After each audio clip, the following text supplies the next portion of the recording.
오후에 우리가 함께 보실 하나님의 말씀은 디모데후서 2장 15절입니다. 제가 읽겠습니다. 네가 진리의 말씀을 올바로 나누어 자신이 하나님 앞에 부끄럽지 않는 일꾼으로 인정받도록 공부하라. 오늘 설교 제목은 진리에서 영성으로, 이런 제목을 붙여보았습니다. 지식에서 영성으로. 지식에서 영성으로. 제가 이제 이 설교를 준비한 동기는 많은 사람들이 진리의 지식을 공부를 하고 있지만 변화되지 못하는 사람들, 즉 영적으로 성장하지 못하는 사람들을 많이 보고 있기 때문입니다. 그 영적 성장이란 무엇입니까? 달리 말하면 분별력이죠. 분별력이 있어야 합니다. 그러니까 옳고 그름을 분별할 수 있어야 되죠. 그래서 히브리서 5장 14절에는 영적으로 성장하는 것을 말하고 있는데, 그 성장이 뭐냐면은 이 진리의 말씀들을 능숙하게 사용하는 거예요. 능숙하게 사용해서 감각들을 단련한 사람들, 즉 선악을 분별하는 사람들, 옳고 그름을 분별하는 것이라고 말을 하고 있습니다. 그렇다면 성경에서 지식과 영적 성장은 어떤 관계가 있을까요? 우리가 진리의 지식은 아무리 강조를 해도 넘치지 않습니다. 매우 중요하죠. 왜냐하면 모든 사람이 구원을 받고 진리의 지식에 이르는 것이 하나님의 뜻이니까요. 하나님의 뜻, 첫 번째 무엇입니까? 모든 사람이 구원을 받는 것이죠. 두 번째는 무엇입니까? 구원받은 사람이 진리의 지식에 이르는 것이에요. 진리의 지식이 없이는 올바른 성장은 기대할 수 없습니다. 그렇게 더욱더 이 진리의 지식은 중요한 것이죠. 그럼 진리의 지식이 없는 섬김은 어떤 결과를 가져오느냐? 자기 좋을 대로, 자기 생각대로 하나님을 섬기는 결과를 가져올 뿐입니다.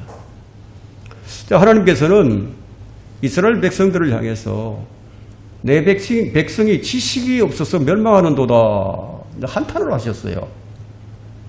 하나님께서는 분명히 지식을 주셨어, 진리의 지식을. 그런데 백성들이 그것을 가지고 성장하지 못했어요. 그래서 한탄을 한 거예요. 오늘 본문에서 진리의 말씀은 성경인데, 그렇다면 우리는 왜 성경을 올바로 나누어야만 할까요? 그 이유는 우리가 성경의 순서대로 아주 일목요연하게 이렇게 정리가 잘 되어서 이렇게 기록이 되어 있다면 올바로 나눌 필요가 없겠죠. 아니, 순수가 뒤죽박죽이에요. 여기저기 산재해 있습니다. 그래서 이사야 34장 16절에는 너희는 주의 책에서 찾아 읽으라고 얘기합니다. 찾아서 읽어야 된다. 이게. 너희는 주의 책에서 찾아 읽어라. 이것들 중에는 하나도 부족한 것이 없고 하나도 자기 짝이 없는 것이 없으리니 이는 바로 나의 입이 명령하였고 바로 그의 영이 그것들을 모으셨습니다. 이런 의미에는, 이 말씀에는 엄청난 숨겨져 있는 그런 비밀들이 들어 있습니다. 여러분, 성경 편수라는 얘기 들어보셨어요? 성경 편수. 사람들이 성경을 편수했어요. 1500년경에 400년 후반부터 1500년경에서 1633년까지 성경을 편수하는 작업이 있었습니다. 여러 사람에 걸쳐서 편수를 하게 됩니다. 그때 이제 성경이 인쇄술이 발달하지 못했으니까 여기저기에 막 이렇게 적어가지고 양피지에 적던가 아니면 파피루스에 적던가 돌판에 적던가 나무판에 적던가 이렇게 해서 이제 성구들을 많이 가지고 있었어요. 이런 성구들을 전부 모은 거예요, 그 사람들이. 모아가지고 헬라어 표준 원문을 만들어낸 거예요. 그래서 약 8,000장에서 10,000장 정도가 책이 포개지는 거예요. 같은 내용이 포개집니다. 거기서 80% 이상 일치하는 것만 편수를 해서 헬라어 표준 원문을 만들게 됩니다. 그것이 편수예요. 사람들이 편수를 했죠. 근데 여기서 뭐라고 얘기하고 있죠? 바로 나의 입이 명령하였고 바로 그의 영이 그것들을 모으셨습니다. 사람들이 했지만 그것을 누가 하셨다? 하나님께서 하셨다. 그의 영이 하셨다. 성령께서. 그래서 성경 단어 하나하나에는 짝이 없는 것이 하나도 없어요. 그러니까 성경 공부는 뭐냐? 성경에서 자기 짝을 찾아내는 것과도 같습니다. 여러분 이것은 뭐라고 얘기하냐? 우리가 지식이라고 얘기합니다. 지식. 그래서 네가 진리의 말씀을 올바로 나누어 자신이 하나님 앞에 부끄럽지 않는 일꾼으로 인정받도록 공부하라 해요. 하나님께 인정받아야 된다. 하나님께. 그럼 지식은, 진리의 지식은 성경을 올바로 나누어 공부하는 거예요. 이것이 없이는 올바른 믿음이 형성될 수가 없습니다. 성경을 올바로 나누어 공부하라고 한 것은 그렇게 하지 아니하면 하나님을 올바로 알 수 없을 뿐만 아니라 하나님을 더 깊이 알 수도 없고 하나님을 바르게 섬길 수도 없기 때문이라는 겁니다. 그래서 이런 것이 없이 진리 지식이 없이 그냥 하나님을 섬겨. 그 올바로 섬길 수 없다는 얘기예요. 그 진리 지식이 얼마나 소중한지 아시겠죠? 자, 우리는 하나님의 은혜로 구원을 받았어요. 하나님의 은혜로 구원을 받았어요. 그런데 대부분의 사람들이 거의 여기서 멈춰버립니다. 그리고는 자기 좋을 대로 하나님 섬겨요. 그들이 어떤 사람인가 하면 교회만 다니는 사람들이에요. 또한 어떤 사람들은 하나님을 알려고 하는 분들이 있어요. 하나님을 알고 싶어 해요. 그런데 그런 사람들도 성경을 올바로 다루지 못해서 잘못된 지식에 빠져서 역시 하나님을 잘못 섬긴다는 겁니다. 그리고 우리가 이제 성경을 올바로 나누어 공부해야 하나님을 어떻게 섬겨야 하는지, 하나님께서 무엇을 좋아하시고 무엇을 싫어하시는지, 이 오전에 제가 설교했던 것과 이어지는 말씀이에요. 그럼 경배는 어떻게 해야 되느냐? 기도는 어떻게 해야 되느냐? 구약에서는 하나님께서 사람들을 어떻게 다루셨느냐? 신약에서는 하나님께서 사람들을 어떻게 다루실까? 천년왕국에서는 하나님께서 사람들을 어떻게 다루실까? 대환란에서는 하나님께서 어떻게 사람들을 다루실까? 그리고 이 세상이 멸망한 다음에 새 하늘과 새 땅을 만드신 다음에 거기에서는 하나님께서 사람을 어떻게 다루실까?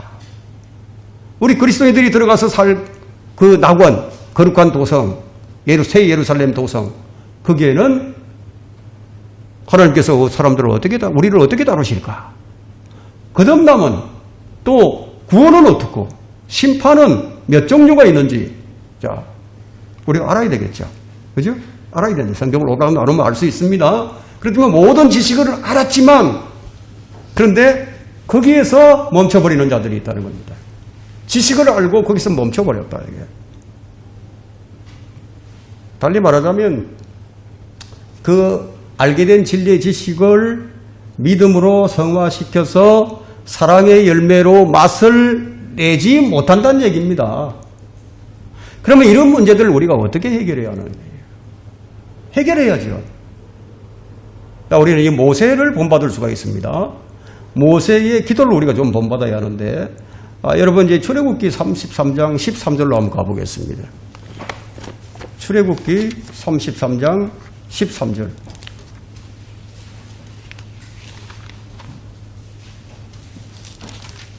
(33장 13절에) 모세가 지금 기도하는 겁니다.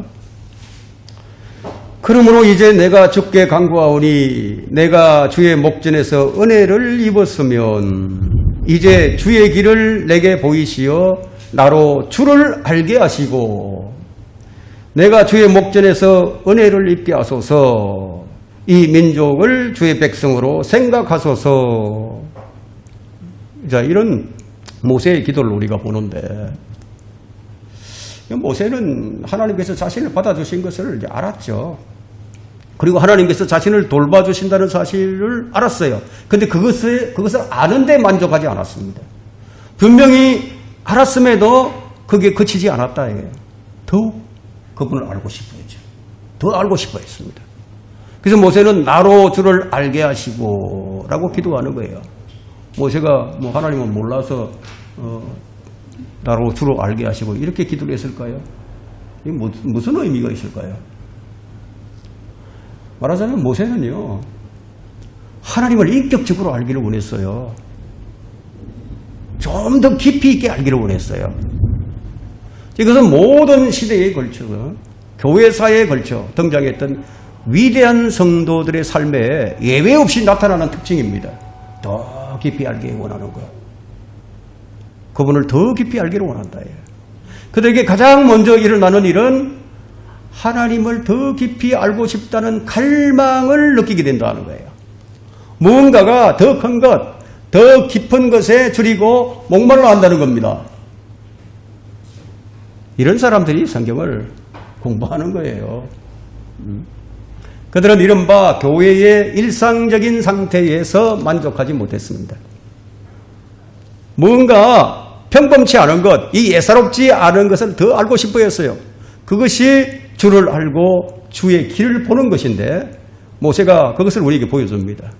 이제 내가 주께 간구하오니 내가 주의 목전에서 은혜를 입었으면 이제 주의 길을 내게 보이시어 나로 주를 알게 하시고. 이것이 우리 구주의 사랑을 아는 사람만이 구하는 기도 제목입니다.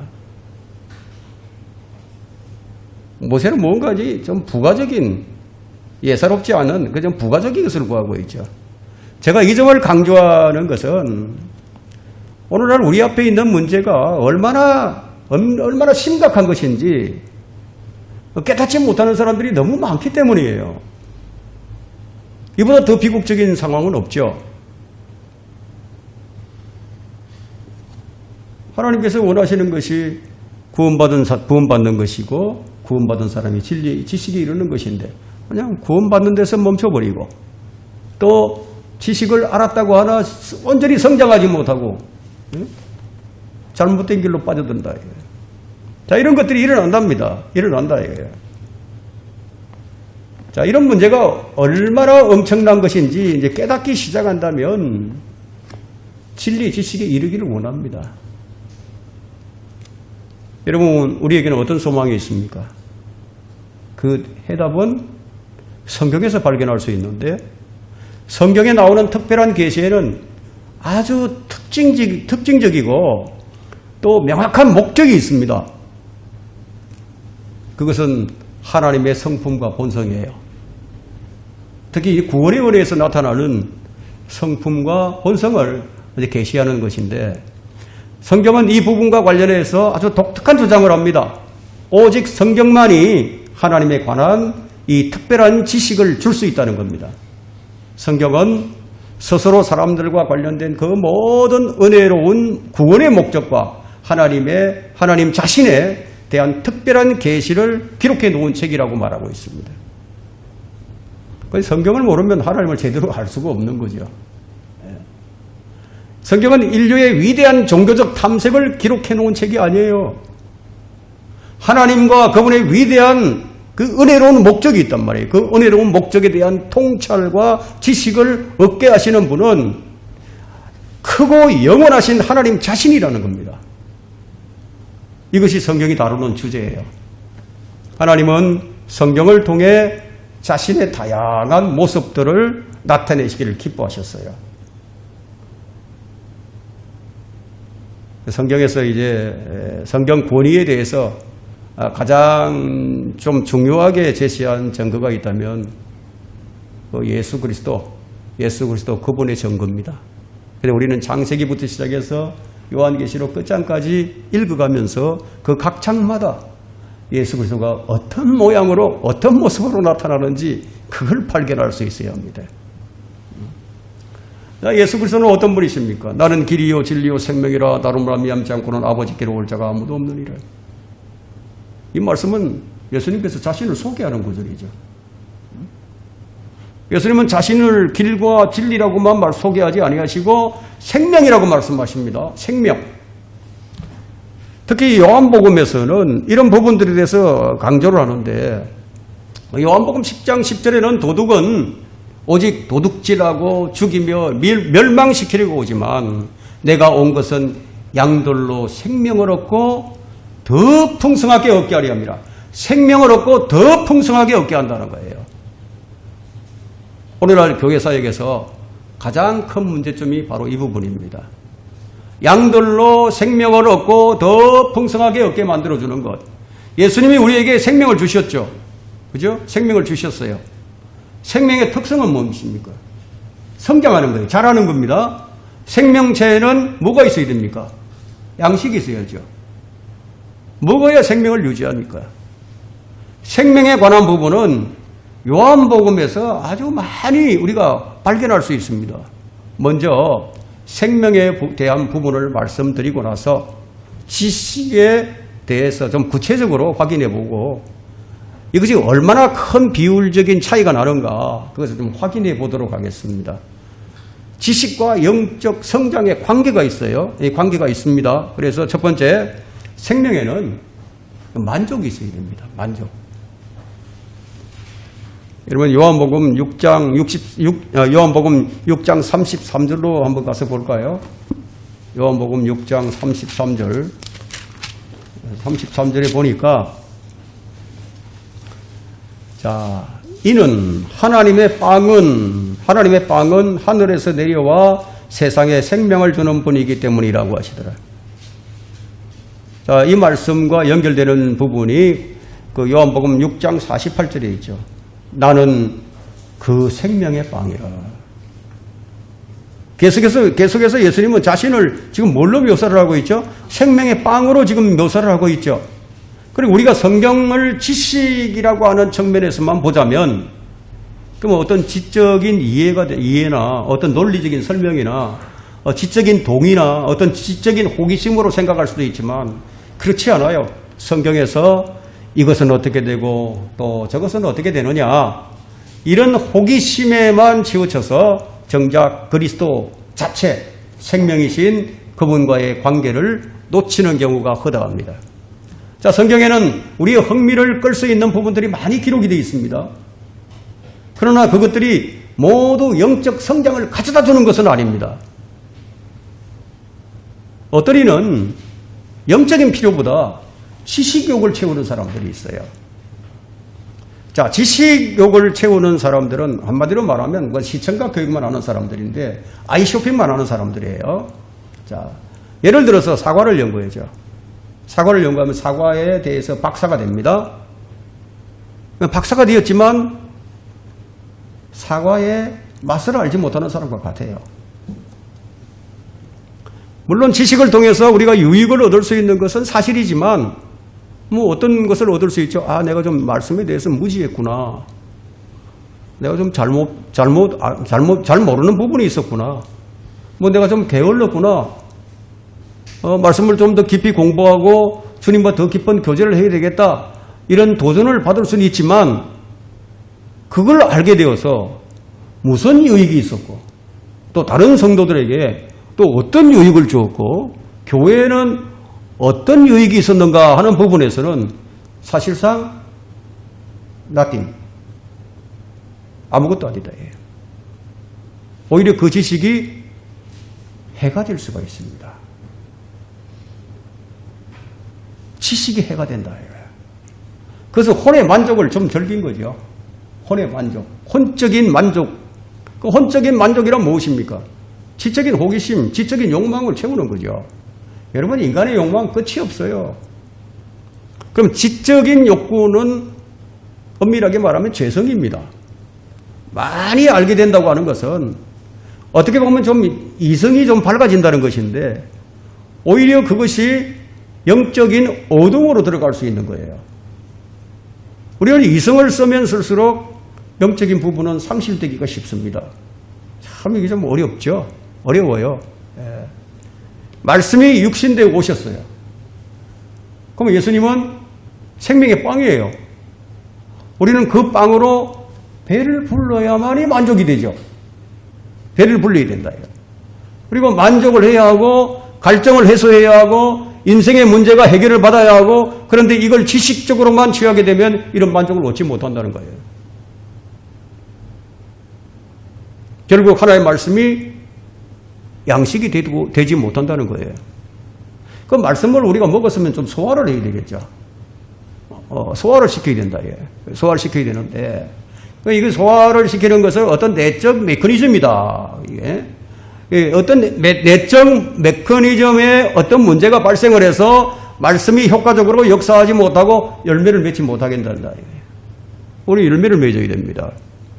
우리는 하나님의 말씀을 되새김질러야 돼요. 그래서 소화시켜야 된다. 이거예요.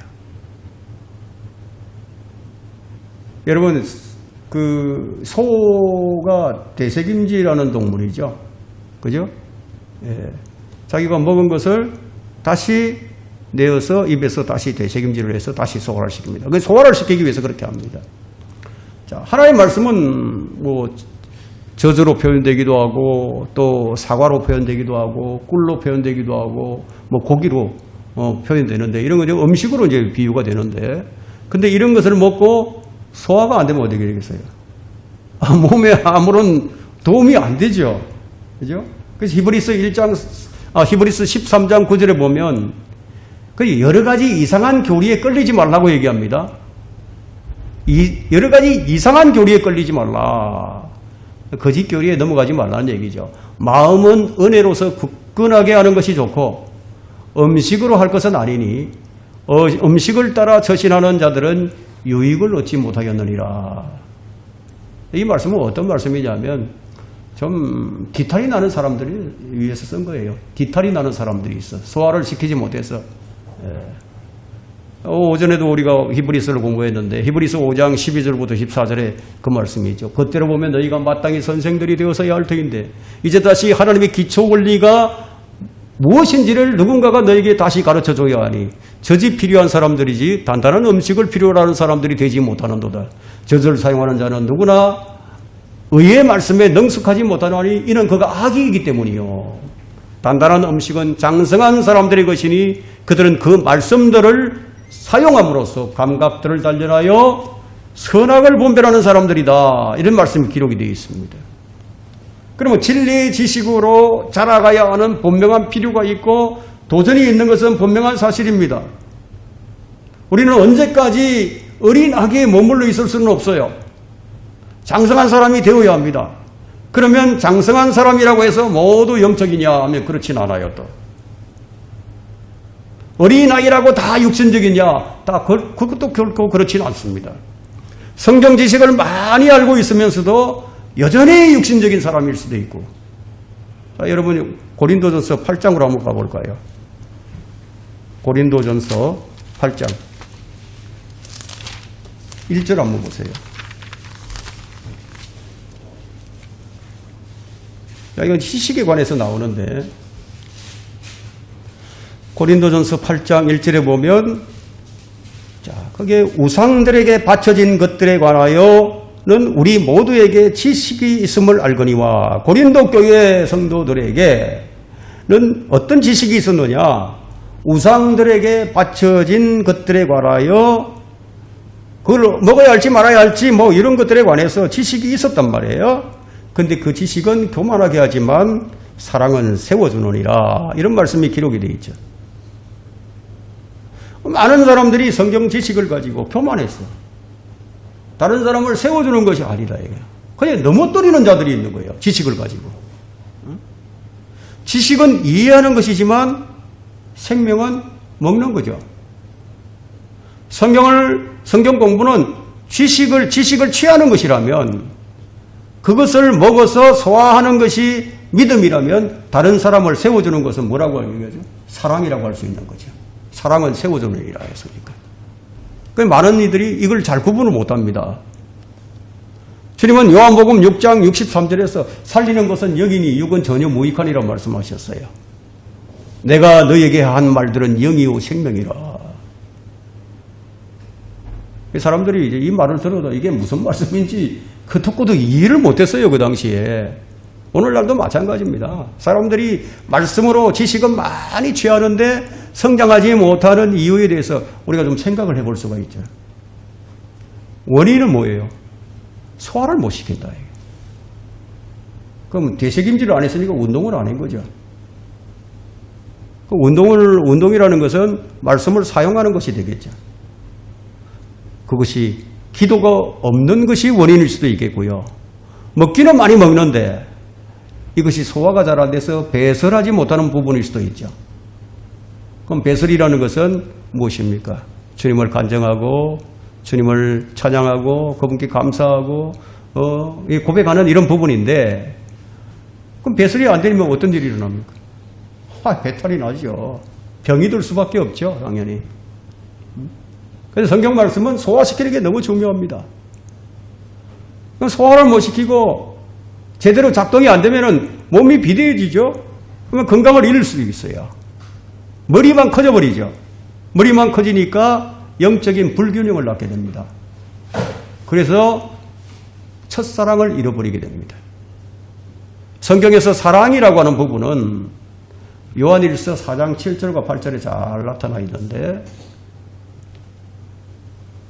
거기에는 이번에 요한일서 4장 7절부터 8절로 한번 가봅니다.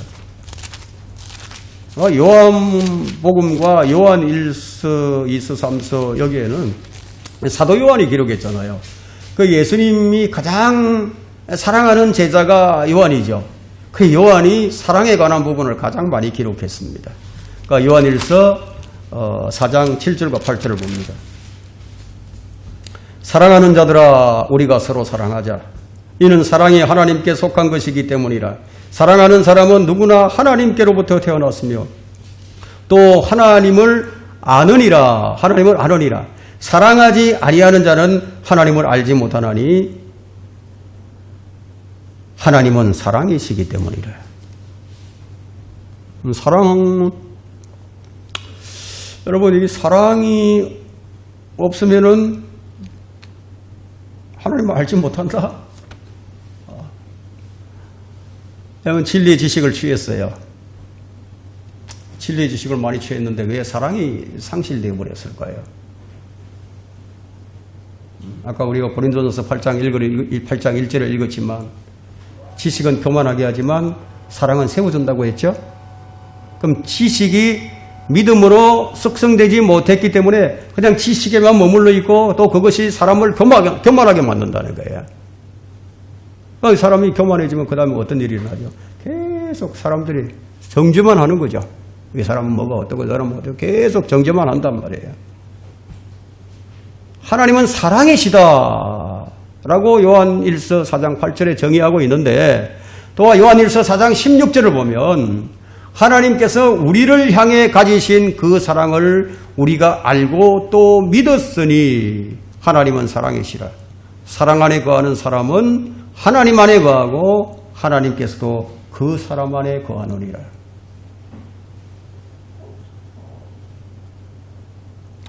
지식으로 좀 교만한 사람은, 그러니까 그런 사람을 향하여 성경은 요한복음 5장 42절에 좀 이렇게 기록을 하고 있습니다. 예수님께서 이 교만한 자들을 향해서 내가 너희를 아나니 너희 안에는 하나님을 사랑함이 없습니다. 내가 너희를 아나니 너희 안에는 하나님을 사랑함이 없다는 것이라. 자, 이 말씀은 하나님을 많이 안다고 자부하던 이 바리새인들과 서기관들에게 하신 말씀이에요. 자기들은 정통신앙을 가졌고 자기들은 하나님을 아는 지식이 대단하다고 자부심을 가졌지만, 그런데 주님은 내가 너희를 아나니 너희 안에는 하나님을 사랑함이 없습니다. 그들은 지식을 가지고 무슨 일을 했죠? 사람들을 정죄하고 실족시키는 일을 했죠. 근데 왜 하나님의 말씀을 많이 아는데 왜 하나님의 사랑이 그 사람들 안에 풍성하게 거하지 못했을까요? 그 이유를 무엇으로 단정하고 있죠? 교만으로 단정하고 있죠. 지식은 교만하게 하지만 교만이 원인이에요. 사랑이 그 사람 안에 온전히 역사하지 못하는 것은 그가 배운 지식으로 인해서 그가 교만해졌기 때문이다. 하나님의 말씀을 지식적으로만 대하게 되면 많은 문제점이 발견될 수 있어요. 그것이 정죄하는 것으로, 판단하는 것으로 나타나는 겁니다. 그러니까 자꾸만 사람들이 하는 짓이 눈에 거슬리기만 보여. 지식과 사랑과 이제 믿음의 관계를 한번 보겠습니다. 사랑이 없으면, 두 번째, 사랑이 없으면 아무 유익이 없느니라. 아무 유익이 없다. 지식과 사랑의 관계 또한 중요하죠. 성경에서 사랑장이라고 하는 것은 고린도전서 13장인데 그 13장 1절에 보니까 내가 사람들과 천사들의 방언들로 말한다 해도 사랑이 없으면, 사람이 천사들하고 얘기할 수 있어. 천사들의 말로. 그 말이죠. 내가 사람들과 천사들의 방언들로 말을 한다 해도 사랑이 없으면 소리내는 노시나 시끄러운 꽹과리가 되고. 여러분, 방언보다 더 소중한 것이 뭐라는 거죠? 사랑이라는 거죠. 그죠? 그럼 2절에 보니까 내가 예언하는 은사가 있어 모든 신비와 모든 지식을 알고 또 산을 옮길 만한 믿음이 있다고 해도 사랑이 없으면 나는 아무것도 아니요. 여기 나오는 이 예언하는 은사가 나오는데 이 예언하는 은사가 무엇입니까? 성경에 나오는 7 신비가 어떻고 7 부활은 어떻고 침례들은 어떻고 안수함은 어떻고 영원한 심판은 또 무엇이며 휴거는 무엇이며 대환란은 무엇이고 천년왕국은 무엇이며 영원세계는 무엇인가, 성경의 모든 지식을 다 알고 산을 옮길 만한 믿음이 있다고 해도 계속해서 사랑이 없으면 사도 바울은 이 진리를 자기 자신에게 적용을 시킵니다. 그래서 3절에 또 내가 모든 소유를 주어 가난한 사람을 먹이고 내 몸을 불사르게 내어준다 해도 사랑이 없으면 내게 아무 유익이 없느니라. 이렇게 기록하고 있는 것을 볼 때 이런 일들이 얼마든지 비일비재하게 있을 수 있다는 얘기예요. 그러니까 성경의 신비와 지식들을 알고 믿음의 역사 가운데서 능력도 행할 수 있고, 그렇지만 사랑이 없으면 내게 아무 유익이 없느니라. 예언도 하고 방언도 하고 믿음의 능력도 있고 그렇다고 하더라도 사랑이 없으면 그 모든 일들이 내게 아무 유익이 없으면 뭐예요? 다 허공을 쳤다는 얘기죠. 그래서 사랑이라고 하는 부분은 우리가 등식으로 나타낼 수 있는데 사랑 이꼬르 예수 그리스도예요. 구원받은 사람 안에서 그리스도의 사랑이 풍성하게 이게 채워질 수 없다면은요, 채워지지 못한다면 그가 하는 모든 일은 다 공허한 일이 된다는 거예요. 그래서 고린도전서 13장에는 사랑의 항목이 15가지가 나옵니다. 거기 보니까 사랑은 오래 참고 친절하고 시기하지 아니하고 자랑하지 아니하고 교만하지 아니하며 무례하게 행하지 아니하고 자신의 유익을 추구하지 아니하고 급히 성내지 아니하며 악을 생각하지 아니하고 불의를 기뻐하지 아니하고 진리를 기뻐하고 모든 것을 참으며 모든 것을 믿고 모든 것을 바라며 모든 것을 견디느니라. 사랑의 특징을 보니까 불의를 기뻐하지 않는답니다. 그리고 진리를 기뻐한다고 말씀하고 있죠. 그럼 지식만 추구하는 사람들의 특징은 자기가 가진 지식을 가지고 자기를 변호하는 데 씁니다. 그리고 더 나아가서 자기의 영성을 포장하는 데 쓴단 말이에요. 그것이 사랑이 없이 하는 것인 줄 알지 못해요. 15가지의 사랑의 항목 중에서 진리가 차지하는 비중이 딱 2가지뿐이에요. 자, 그렇다면 성경 지식이 여러분 신앙의 완성인가요? 아니면 기초인가요? 그거는 하나의 초석일 뿐이죠. 그 위에다 많은 것들을 쌓아 올려야 하는 거거든요. 지식으로만은 쌓아 올릴 수가 없어요. 쌓아 올리는 이 순서가 또 있거든요. 순서가 있어요. 자, 우리는 믿음으로 시작을 했어요. 믿음이 가장 밑바닥에 있는 거죠. 그 다음 믿음의 덕의 지식을, 지식의 절제를, 절제의 인내를, 인내의 경건을, 경건의 형제 우애를, 형제 우애 위에다가 뭐를? 사랑을 더하라. 사랑을 더하라. 여러분, 이 성경의 열매도 마찬가지예요. 성경의 어떤 부분을 보더라도 이건 너무 분명한 것인데 왜 이 부분에 있어서 사랑을 간과한 것일까요? 그 눈이 좀 가려져 있었던 거죠. 왜냐하면 나는 진리를 붙들고 있다는 신념이 너무 강하니까.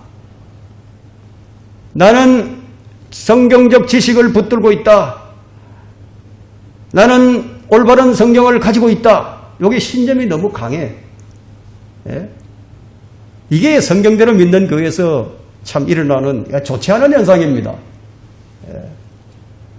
바울이 뭐라고 얘기했죠? 바울이 13권의 신약 성경을 기록했으니까 바울의 지식은 뭐 해박한 거죠. 근데 바울이 하는 얘기가 내가 붙잡은 것으로 여기지 아니한다고. 빌립보서 3장 13절에 자신을 고백하는 거예요. 예? 나는 붙잡은 것으로 여기지 아니한다.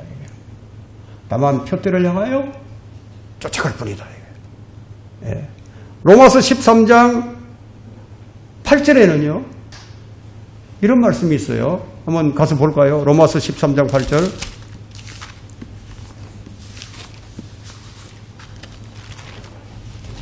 로마서 13장 8절.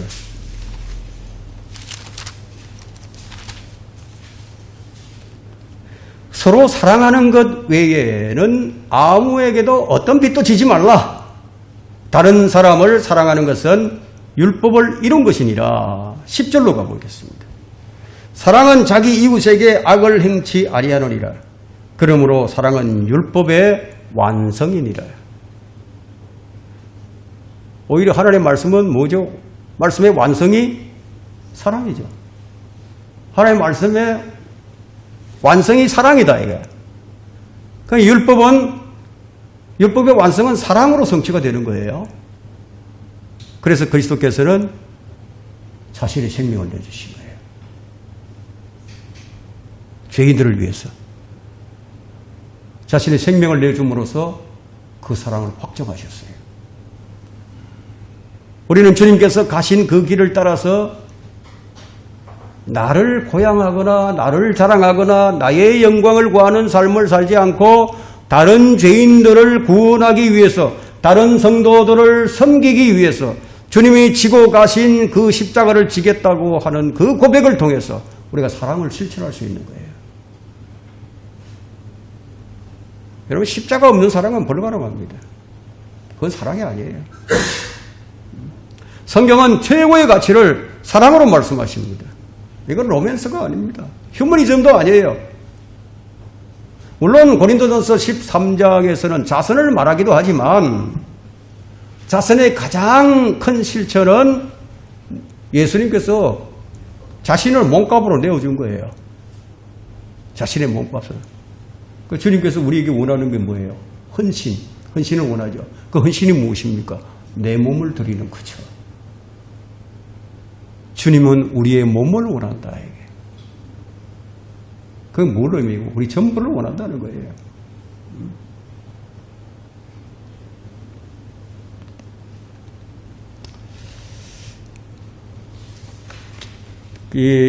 내 자신을 몸값으로 내어주는 일, 이것이 없다면 결코 사랑의 열매를 맺을 수 없게 됩니다. 내 몸을 또 불사르게, 가난한 사람들을 위해서 불사르게 내어준다고 해서 그들이 지옥에 가지 않는 것인가요? 물론 뭐 그런 자선 좋은 일이죠. 그죠? 근데 그 자선을 통해서 그들을 지옥에 가지 않게끔 복음까지 포함한다면 두말할 필요도 없이 금상첨화가 되겠죠. 그죠? 자선도 필요한 부분이에요. 그런데 자선만 하고 하나님의 사랑을 제시하지 않는 것이, 복음을 제시하지 않는 것이 문제죠. 자, 우리가 바른 하나님의 말씀을 가진 것은 완성이 아니라 시작이에요. 시작. 그것을 궁극적인 추구와 그것을 완성으로 보았기 때문에 여기에서 문제가 발생하는 겁니다. 지식과 사랑과 믿음의 관계. 세 번째는 진리의 지식을 알았다면 그 진리를 사랑으로서 완성을 해야 합니다. 우리는 주님을 사랑한다고 말을 할 수가 있어요. 아, 난 하나님을 사랑한다고. 나는 정말 주님을 사랑한다고. 근데 그것이 주님께 과연 인정받을 수 있을까요? 아, 난 정말 주님 사랑하는데요. 그렇다면 정말 주님께 내 사랑을 인정받을 수 있을 것일까요? 자, 이 문제를 한번 확인해 볼까요? 요한복음 14장 21절로 한번 가보세요.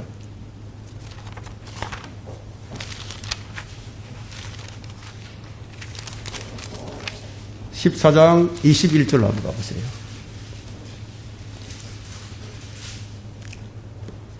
요한복음 14장 21절. 자, 거기 보니까 나의 계명들을 가지고 그것들을 지키는 사람은 나를 사랑하는 사람이니 나를 사랑하는 사람은 내 아버지의 사랑을 받으리라. 또 나도 그를 사랑하여 그 사람에게 나 자신을 나타내리라. 그러니까 주님을 사랑하는 사람이 어떤 사람이에요? 계명들을 가지고 했으니까 계명들을 소유한 사람이죠. 그리고 그것들을 지키는 사람이라 해야 되죠. 우리는 입으로는 주님을 사랑한다고 얼마든지 얘기할 수 있어요. 그러면서도 계명들을 지키려고 하지 않아요. 그리고 그 요한복음 14장 펼쳐져 있죠. 23절과 24절에도 동일한 말씀을 주셨는데 예수께서 대답하여 그에게 말씀하시기를 나를 사랑하는 사람은 내 말들을 지키리니. 주님께서 어떻게 우리의 사랑을 판단하시니? 이걸로 판단하신다. 그러면 나의 아버지께서 그를 사랑하실 것이며 또 우리도 그에게 와서 우리의 거처를 그와 함께 정하리라. 24절에도 나를 사랑하지 않는 자는 나의 말들을 지키지 아니하느니라. 너희가 듣는 말은 내 말이 아니요 나를 보내신 아버지의 말씀이니라. 자, 이번에는 좀 역으로 이제 바꿔서 얘기를 하고 있죠. 자, 우리가 바른 성경을 가지고 있어요. 진리 지식을 섭렵했어요. 문제는 그것을 내 안에서 얼마나 소화를 시켜서 그것을 사랑으로 완성하고 있는가. 이 부분은 주님과 나와의 교제에 달려 있어요. 내가 어떤 교제를 나누고 있느냐. 그분과 어떤 생명력, 어떤 생명의 교제를 나누고 있고 그 생명을 내가 누리고 있고 또 그분의 사랑을 나누고 있느냐. 이게 중요하겠죠. 여러분, 주님과 사랑에 빠졌던 여인들을 한번 생각해 보세요. 마리아, 마르다 이런 자들이 있었죠. 자, 이 사람들이, 이 여인들은 예수님을 사랑했어요. 근데 그 사랑이 식을 줄 몰랐어요. 그럼 그 사랑에서 우리가 눈을 돌려버리면 어떻게 되겠습니까?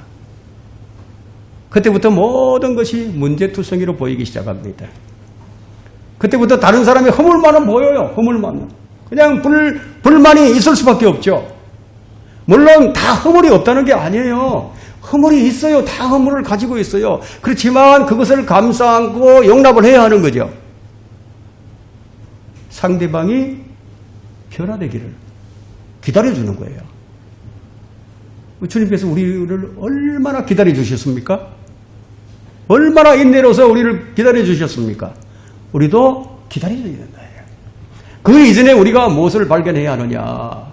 먼저 내가 먼저 변화되어야 하는 것을 깨닫는 거예요. 다른 사람의 변화보다는 내가 먼저 변화해야 되겠다. 예? 이것이 주님의 사랑이 이끌어가는 십자가의 현장입니다. 나 같은 죄인을 구원해 주셨는데, 비참한 나를 구원해 주셨는데, 다른 사람의 허물이 문제가 안 되죠. 그렇다고 해서 무조건 용납해 주라는 건 아니에요. 교회를 파괴하는 행위나 다른 형제들을 파멸로 이끄는 그런 거짓 교리를 용납하라는 것이 아닙니다. 그것들은 반드시 마태복음 18장의 방식대로 처리가 되어야 된다. 이게. 교회법이 있으니까 거기에 징계를 해야 되겠죠. 자, 그 외에 그것이 아닐 경우에 그리스도 안에서 그 사랑의 풍성함을 체험하는 사람은 용납하는 거예요. 허물을 듣고 그들이 변화될 수 있도록 기다려주고 바른 말씀으로 이끌어주는 거예요. 그리고 주님과의 사랑의 관계를 계속 지속해 나갑니다. 그런데 이것을 지식으로만 접하기 때문에 지식으로 다른 사람을 판단하는 것이고 자신의 문제를 말씀으로 판단받지 못한다는 겁니다. 예수님께서 하신 말씀이 있죠. 야, 남의 눈에 티끌은 보이는데 네 눈에 들보는 안 보이느냐. 그렇게 된다는 겁니다. 여기 이제 나의 계명들을 가지고 그것들을 지키는 사람은, 자, 여기서 계명들을 가진 것과 지키는 것을 좀 분리하고 있는데, 주님은 바른 성경을 가진 것을 극찬하는 것이 아니라 계명들을 지키는 것을 주님을 사랑하는 것으로 극찬을 하고 있죠. 계명들을 지키는 것은 나를 사랑하는 것이다. 그러나 때로는 계명들을 지키는 것도 주님을 사랑하는 것과 별개일 수 있다는 거예요. 그게 우리 마음이라는 것이 이렇게 참 오묘합니다. 예? 계명들을 붙들고 그것을 표면적으로 지키고는 있으나 내 안에는 영적 공허함이 가득한 그런 경우가 얼마든지 있을 수 있기 때문이다. 우리가 주님의 일을 한다는 부분조차도 나를 위한 것이 아닌지, 나의 영광과 또 나의 자랑을 위해서 주님을 섬기는 것이 아닌지 우리가 좀 주의를 해야 된다. 이게. 왜냐하면 지식은 교만하게 하고 사람들이 인정과 칭찬을 기대하기 때문에. 여러분, 계명의 목적이 무엇입니까? 디모데전서 1장 5절에 나와 있죠. 계명의 목적은 순수한 마음과 선한 양심과 가식 없는 믿음에서 나오는 사랑이거늘. 사랑이다. 지식과 믿음과 사랑은 이런 관계가 있는 거예요. 이런 관계가 있어요. 자, 지식과 사랑과 믿음의 관계 네 번째는 성경이 주어진 목적은, 그러니까 계명이 주어진 목적은 뭐예요? 계명들이 주어진 목적은 하나님의 사람이 온전하게 되는 겁니다. 모든 성경은 하나님의 영광으로 기록된 것으로 교리와 책망과 바로잡음과 의로 훈육하기에 유익하니 이는 하나님의 사람이 온전하게 되며 모든 선한 일에 철저히 구비되게 하려 함이니라 하고 디모데후서 3장 16절부터 17절에 기록이 되어 있습니다. 하나님의 사람이 온전하게 되려면 뭐가 있어야 되겠습니까?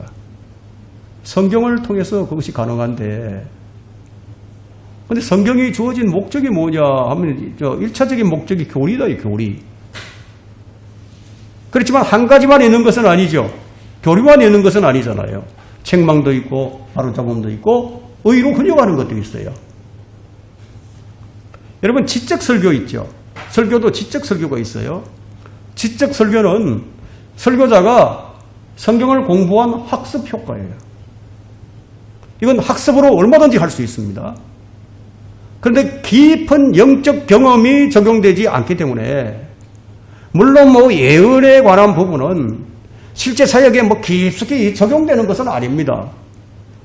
그래서 지적 호기심을 충족시키는 거라고 말씀을 드리는 이유가, 우리가 성경적 지식을 알아야 하지만 그것을 현실에 내가 적용시키지를 못한다면 공허해질 수밖에 없다는 거예요. 반면에 이제 영적인 설교는요, 주님과 교제하고 묵상한 생명의 소산물이라고 할 수 있습니다. 설교자가 계속 지식적인 설교만 한다. 교리적인 설교만 해야 된다. 이거야. 그러면 여러분들 어떻게 판단하면 되느냐면, 저 목사는 지금 주님과의 교제가 좀 공허하구나. 저 목사는 지금 이 주님과의 영적 풍성함을 좀 누리지 못하고 있구나. 자, 주님께 얻은 영적 양식과 영적 생명의 부분이 있다면은 그런 것들이 설교 중에 은연중에 이제 제시가 되겠죠. 그래서 주님과의 관계를 이제 터치해 주는 거예요. 이 설교를 통해서 터치해 줍니다. 그리고 영적인 부분들을 터치해 줄 텐데, 그렇지 못하게 되면 계속 뭘 주장하게 되죠? 논리와 지식만 주장하게 된다. 그런 설교자는 아직 영적 경험이 풍성하지 못한다는 그런 증거가 되는 겁니다. 지식적인 설교는 그냥 혼에 대한 호소예요. 머리로 이해하고 지적 동의만 하면 돼요. 그래서 지식적으로 성장하고, 지식적으로 성장하니까 복음 전파도 할 수 있고, 겉으로 보기에는 스케일도 커지고, 교회가 성장하는 것으로 보일 수도 있죠. 사람들이 와서 지식을 흡수하는 것은 빠르니까. 문제는 거기서 멈추는 것이 그냥 문제가 되는 거예요. 영적인 설교는 어디에 호소하는 것이냐? 속 사람에게 호소하는 겁니다. 그래서 청중의 영적 반응을 자꾸만 이끌어내려고 하는 거죠. 지식은 이해하는 것이지만 생명은 먹는 것이고 누리는 것이고 능력으로 나타나는 거예요. 이러한 영적인 실체가 있느냐? 여기에서 지적인 설교와 영적인 설교, 육신적인 교회와 영적인 교회가 교회로 나누어지게 되는 겁니다. 많은 이들이 지식에 멈춰 있기 때문에, 하지만 지식은 영적으로 성장할 수 있는 무한한 잠재력이 있는데도 뭐 이것을 제대로 소화시키지를 못해서 그만 자신을 어디에 가둬버리죠? 지식 속에 가둬버립니다. 그러면 지식 속에 가두게 되면은 나중에 이제 교리만 따지다가 교조주의자가 되어버리죠. 자신의 관념 속에 자신을 가둬버린다, 이게. 여러분, 이 영적인 이 설교는요, 영적 실체, 구체적인 행동을 요구합니다. 또한 영적 설교는 경험적인 지식을 다루기 때문에, 그래서 영적 깊이가 다 다를 수 있어요. 영적 경험이 없는 분들은 이런 부분을 공유하기 어렵거나 또 이해하지 못할 일이 생기고, 또 어떤 설교는 이해가 안 된다거나, 물론 뭐 제 설교가 다 영적인 것은 아닙니다. 저도 아둔하고 부족한 부분이 많이 있죠. 자, 여기서 이제 갭이 많이 생기는데요. 여기 책망, 또 바로잡음, 의로 훈육, 이런 부분들에 대한 말씀이, 그 말씀에 그 역사가 있어야 되죠. 그죠? 역사가 있어야 되는데 그 역사가 전혀 그 사람에게 미치지 못하게 되는 겁니다. 그런 지식으로만 말씀을 대하려고 하니까. 그러나 성경은 디모데후서 4장 2절에서 뭐라고 얘기를 하고 있죠? 하나님의 말씀을 전파하라. 때를 얻든지 못 얻든지 전파하라. 전파하라. 모든 오래 참음과 교리로 견책하고 책망하고 번구하라. 이런 말씀을 하고 있죠. 여기 나오는 교리가 그냥 말씀의 콘텐츠다. 또한 교리가 성도들을 영적으로 이끄는 수단이기도 하다는 것을 우리가 알 수 있는 거예요. 그러니까 지식이라는 건 너무너무 중요한 거예요. 그런데 이걸 어떻게 사용하느냐, 이게 중요하죠. 우리가 바른 말씀에 잣대가 없이 어떻게 우리가 올바른 사역을 할 수 있겠습니까? 바른 말씀이 없이 어떻게 진리를 제시할 수가 있겠어요? 서로 간에 어떤 문제가 생겼을 때 어떻게 그걸 갖다가 판단하고 어떻게 그걸 확증시킬 수가 있겠습니까? 여러분, 이 말씀 외에는 없는 거 아니에요? 말씀이 분명히 있어야죠. 이 구절에서 보면 교리로 견책하고 책망하죠? 그러면 책망이란 그럼 어미 꼬집는 거잖아요. 이런 말씀의 사역이 없이는 청중들이 바로 세워질 수 없다는 겁니다. 또 여기 보니까 겉면이 있죠. 매일 책망만 하고 엇박 지른다고 해서 문제가 해결되는 것은 아니죠. 때로는 사랑과 권면이 필요하고 인내가 필요합니다.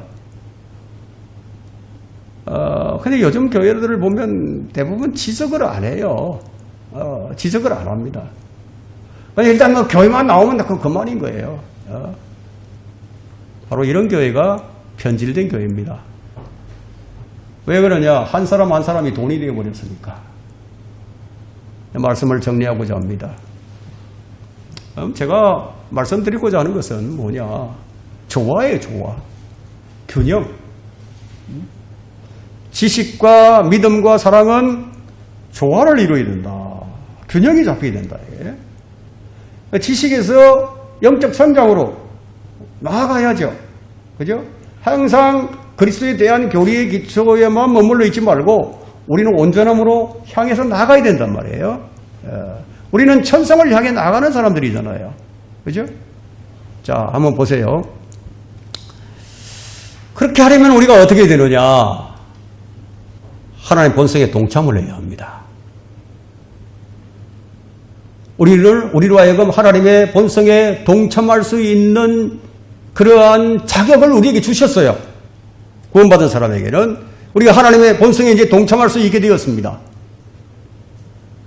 그러면 성경은 뭐라고 얘기하느냐면 전심전력하여 하나님 본성에 동참하라고 명령을 합니다. 베드로후서 1장 4절에. 그렇게 하려면 어떻게 해야 되겠습니까?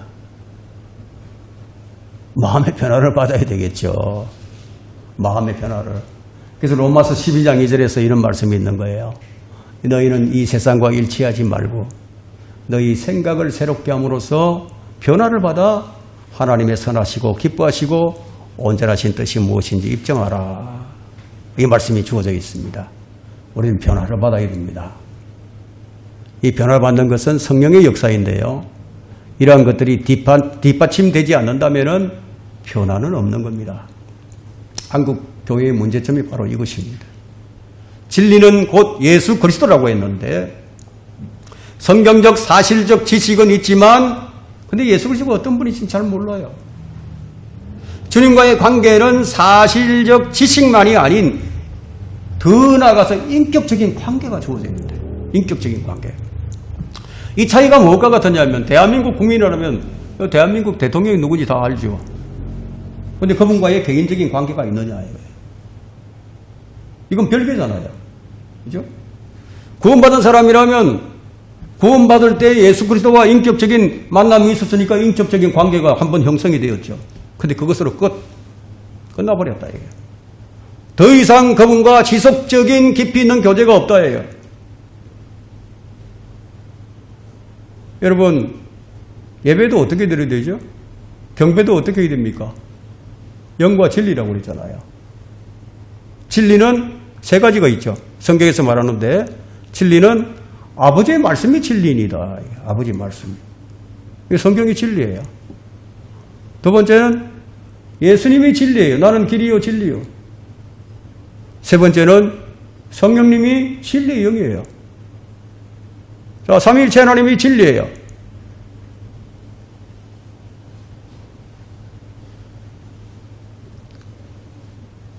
근데 그것으로 끝나버렸다. 구원받고 끝나버렸어요.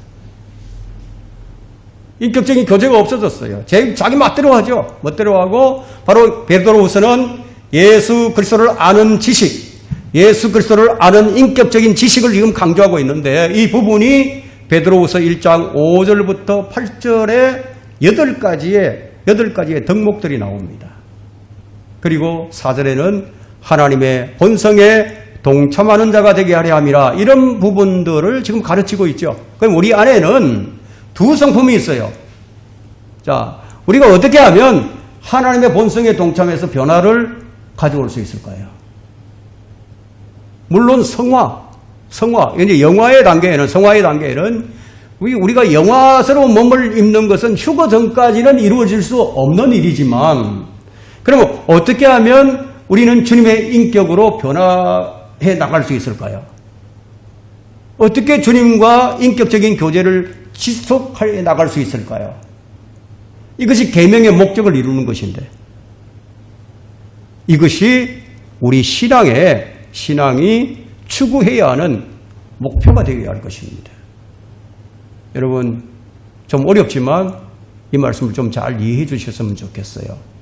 좀 균형이 딱 잡혀야 돼요. 지식에만 치우치지 말고 지식에서 성장해 나가야 된다. 영적 성장을 가져와야 된다. 그러면 변화를 받아야 된다. 이런 사실들을 여러분 마음속에 잘 기억하시고 주님과의 깊은 인격적인 교제, 여러분 말씀을 읽기 전에 기도하셔야 돼요. 기도하시고 좀 더 이해하게 해달라. 기도하면서도 계속 주님과 인격적인 교제가 이루어져 나갈 때 비로소 균형 잡힌 신앙인이 될 수 있는 겁니다.